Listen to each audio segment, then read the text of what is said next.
Prime Day ever in Amazon's history? To be honest, more as a buyer than a seller. I forgot to buy a pineapple opener, and I don't even know how I'm going to begin to get this thing open. Gotta watch out saying pineapple with a tech company. That is true. That is true.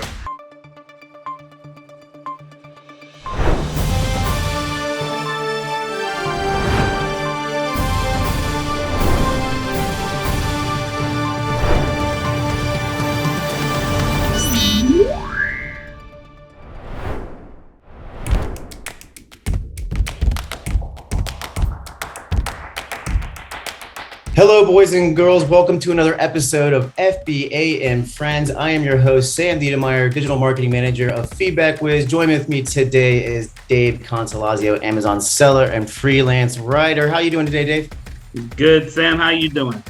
Excellent, man. We got a great show for you all today. As you can see, Dave's back with us. We're talking some takeaways from Prime Day. We're also going to be talking about what you can do after Prime Day right now. Maybe some little hints in terms of what we're going to talk about with inventory management. And we're going to go ahead and start and share with you some resources to get you started. But first, Dave, let's talk giant takeaways from Prime Day. 300 million products sold, most ever. What stands out to you? What's something you're noticing like, wow, I got to put my radar on it? I mean, when you just think about the scope of this thing, and obviously we know it's going to be big every year, and obviously it's growing every year, but you figure at some point we're going to see diminishing returns, but 100,000 items sold per minute.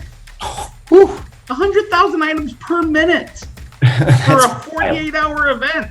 Roughly 58% of orders placed for items under 20% or under $20, which is really interesting because you might think that people would be taking advantage of Prime Day to get that big ticket item they've been waiting on, but a lot of people went towards some smaller value items as well.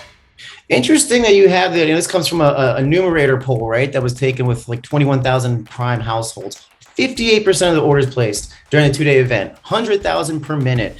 58% of them were under $20. Amazing, amazing stat. Also the first time Poland and Sweden jumped in, right? So if you're listening from Poland or Sweden, first off, thank you for listening, but also congrats on celebrating your first Prime Day.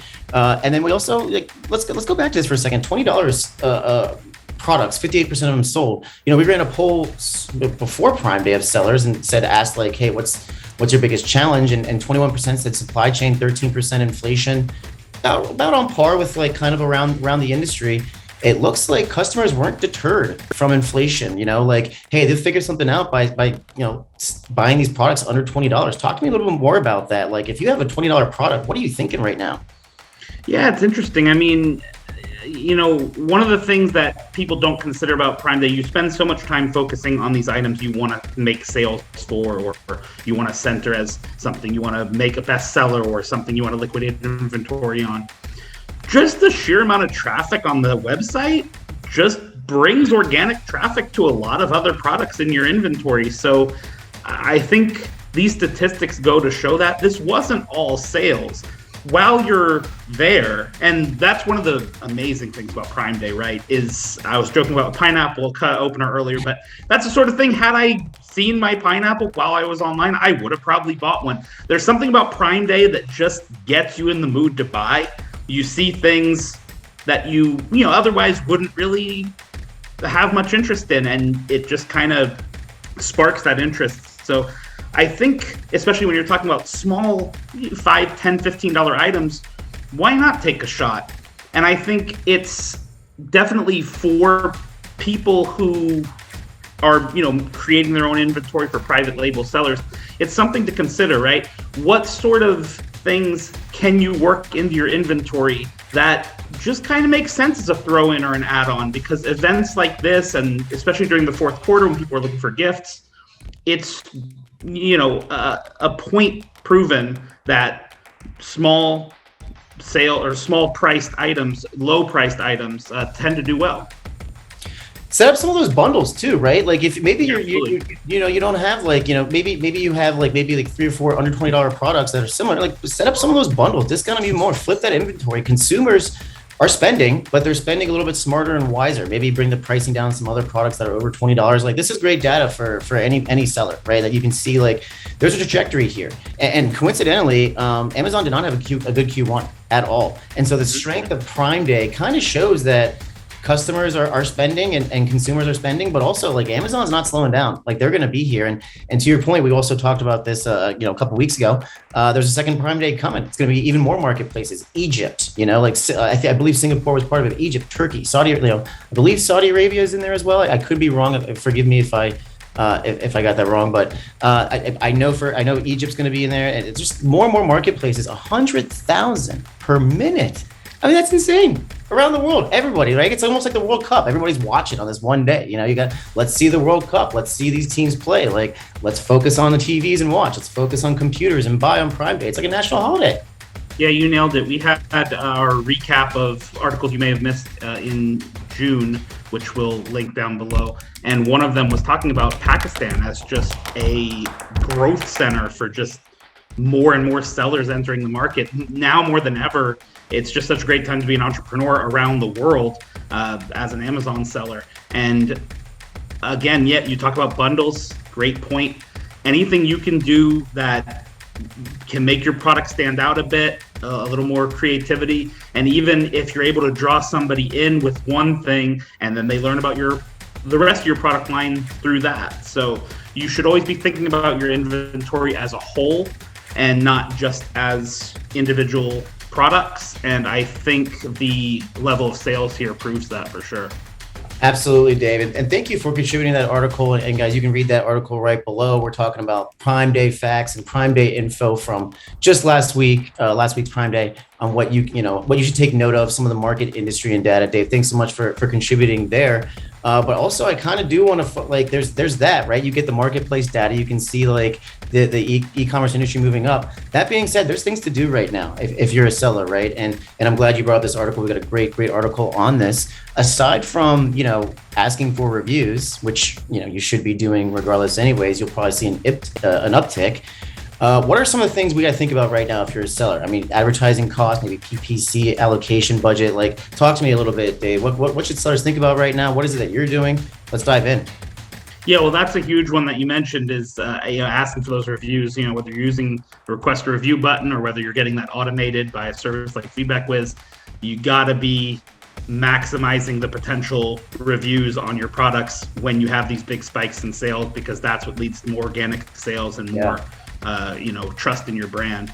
So that's obviously a big one. But you mentioned spending and budget.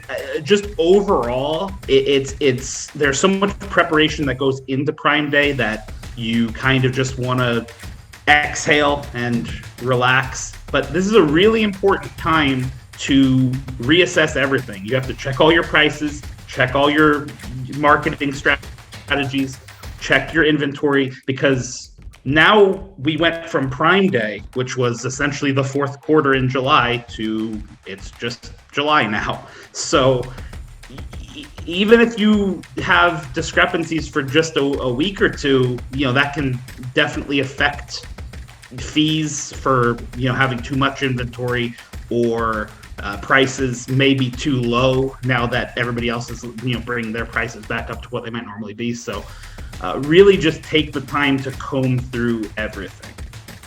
Yeah, and I think like it's as you said, it's twofold, right? Set it and forget it. Like start setting, start getting those reviews automated. I mean, it's the only way you're going to scale. Let those product reviews start working for your business organically. Don't spend any aside from the normal PPC and the normal advertising spend. You're absolutely right. Like, make those reviews work for you and scale your business. And this is another good time to kind of maybe reassess a digital strategy for another Prime Day coming in, we believe, October, correct? Yeah, I mean, the benefit of having a profit loss tool or keeping really good records is making this a learning experience. And along those same lines, as you're combing through the data of this Prime Day, one thing that we didn't mention, because we just have the top 5 things to do after Prime Day. So I'm going to give you, because you're watching this video, I'll give you a bonus 6. Bonus 2! Bonus!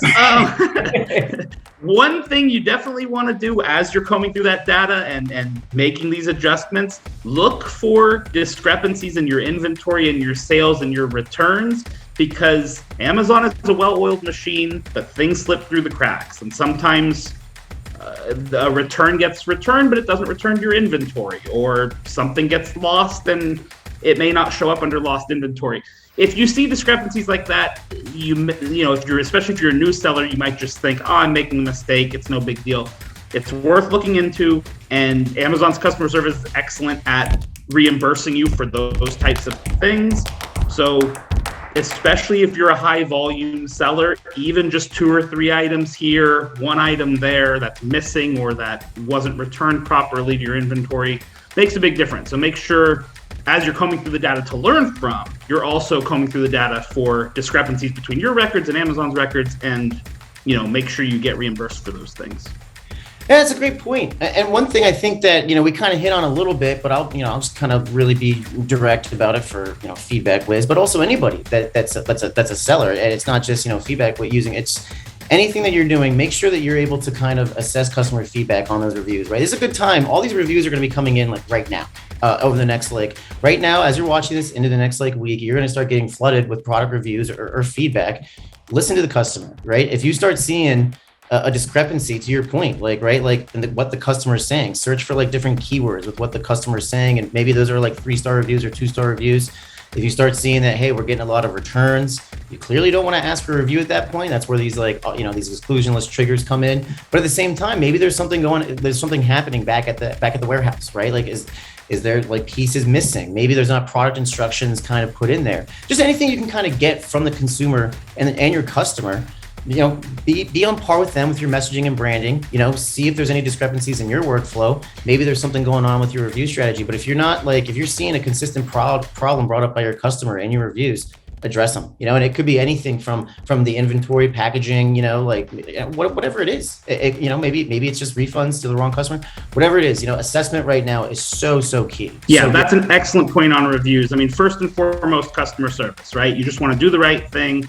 Make sure whatever returns need to be taken care of, whatever questions need to be answered, that's not only the right thing to do, but it's good for your brand. And maybe you get the added benefit of somebody, switching that negative product review into a positive one. But on top of that, you said it, learn not only from your own data, but from the feedback you're getting from your customers. This is more than just a score that you're trying to get those little gold stars filled up, which of course we want, but we also want to learn from our customers. And even if it seems like something trivial, like I didn't understand where to find this, and you have it written in big bold letters, you have to remember that your products inside and out. So something that's very obvious to you may not be as obvious to your customers. And so, maybe it's just a one-off, but even if it just happens once or twice, it's worth looking into, it's worth considering.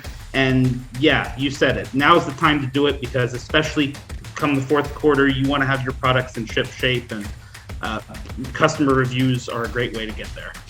Absolutely. There's no better way to learn from the customer, right? Even if they're just griping, hey, just hear them out, understand their frustrations and pain points, and learn. You can. I mean, as we've talked about many times on this show here, Amazon may disagree. They don't listen to the customer a whole lot, but we as sellers certainly can. Absolutely. I mean, we're the front lines, right? All these sellers are on the front lines, right? With our customers, and kind of staying in the trenches for Amazon, as the generals are kind of sitting in the back. That's the way I see it. Absolutely. We want to hear from you. What was your big Prime Day takeaway? Any questions you have from us? What should we be working on Prime Day? Just drop them right down in the comments below. Ask away. Because speaking of questions, Dave, we got a question here from Andrew Bell. Recently, we talked about the change in the send to Amazon workflow in our last video that you can see right there. And we are actually going to kind of address this question. Andrew's got a really, really interesting one on how this is going to affect IPI score. Now, essentially, we talked about in our last episode, Dave, how there's going to be a change almost immediately all the way through September in terms of Amazon's send to Amazon workflow, and all sellers are going to have to abide by this essentially. Or if you qualify seller, you have to abide by that. So you can learn all about that. Just click right below and see that. And the question is from Andrew, is this going to affect the IPI score? Great question, Andrew. Dave, what do you think? How is this going to change? What should they be looking for? What should Andrew do? Yeah, it's a great question, and IPI is such an important thing to make sure you're staying on top of. We've got an article that I'm sure we can drop down the link or down in the description on, getting your IPI scores up and keeping them there. And that's still going to be about the same four things. It's going to be about avoiding excess and aged inventory, something that's staying past a month or two, that's over excessive compared to your sales. You're talking about your 90-day rolling sell-through. That's, again, just getting your sales numbers up and not having a bunch of inventory just sitting there. Everything should be buyable. That's the easiest one to fix. Make sure you fix your stranded inventory. Make sure you don't have any issues with any of your listings. And then, of course, just bringing sales up and, needing the necessity to increase stock on those, keeping them well stocked. Those four things aren't going to change. So I think it shouldn't have a direct effect. However, there may be indirect effect, because if you have any issues with the new system and it prevents you from replenishing your inventory, then yeah, you could absolutely end up with, issues in stocking popular products, and that's going to get your IPI docked.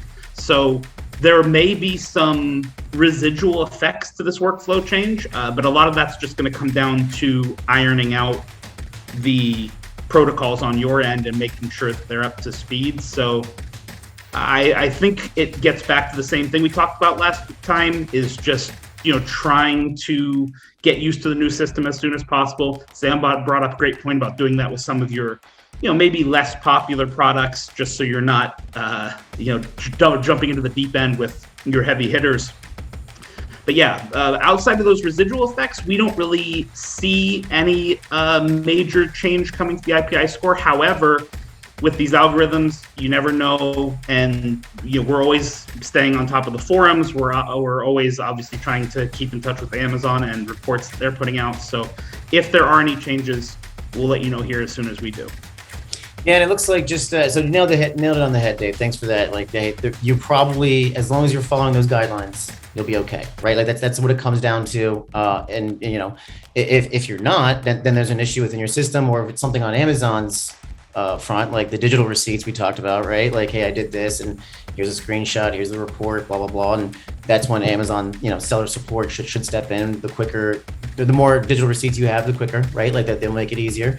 But to Amazon's credit, I mean, it was a late notice, but to Amazon's credit, they're giving like almost 2 months after when the release came out for sellers to get this right. So there is some time for you to figure this out. Love the ideas on trying it out in like a beta form here, but there's the only way, like, I'm one of these guys, right? I'm in marketing, like A/B test. And if it doesn't work, try something, like test the other one, just take the winner and test it out, right? Like test out the system. And if it's going fine, guess what? You can start migrating as soon as possible. Just test it out as soon as possible, I guess, is what it comes down to.